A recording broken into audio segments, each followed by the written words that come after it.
पुढच्या वर्षी नाशिकमध्ये होणाऱ्या सिंहस्थ कुंभमेळ्याची तयारी आता सुरू झालेली आहे।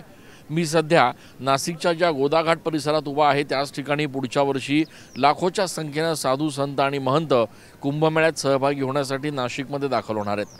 अर्थात हे सगळे लाखो भाविक या ठिकाणी आल्यानंतर कुठलीही दुर्घटना आपत्ती होऊ नये यासाठी प्रशासनाने देखील आता कंबर कसली आहे। याचाच एक भाग म्हणून आता नाशिकचा गोदाघाट असेल, रामकुंड परिसर असेल, त्याचप्रमाणे त्र्यंबकेश्वरच्या कुशावर्त तसंच वेगवेगळ्या भागातल्या ज्या जुनाट झालेल्या वास्तू आहेत, ज्या दुर्धर अवस्थेत आहेत, ज्या तुटण्याच्या किंवा पडण्याच्या तयारीत आहेत, अशा सगळ्या वास्तूंचं, अशा सगळ्या ठिकाणांचं ऑडिट आता प्रशासनाच्या वतीनं करण्यात येणार आहे।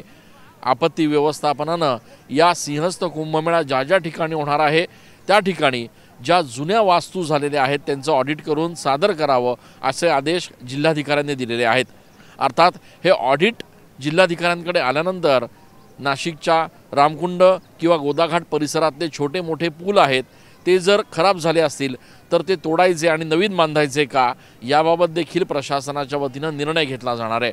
कोणत्याही परिस्थितीमध्ये कुठलीही आपत्ती सिंहस्थ कुंभमेळ्याच्या काळात होऊ नये यासाठी आता प्रशासनाच्या वतीनं ही तयारी करण्यात येते आहे। त्यामुळे आता हा अहवाल नेमका कधी सादर होतो आणि त्यावर प्रशासन नेमकं काय निर्णय घेतं हे बघणं देखील महत्त्वाचं ठरणार आहे।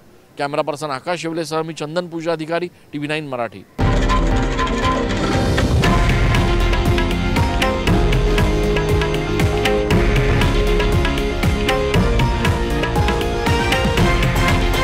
हे आहे देशातील नंबर 1 न्यूज नेटवर्क आणि आपण पाहत आहात TV9 मराठी, एकमेव।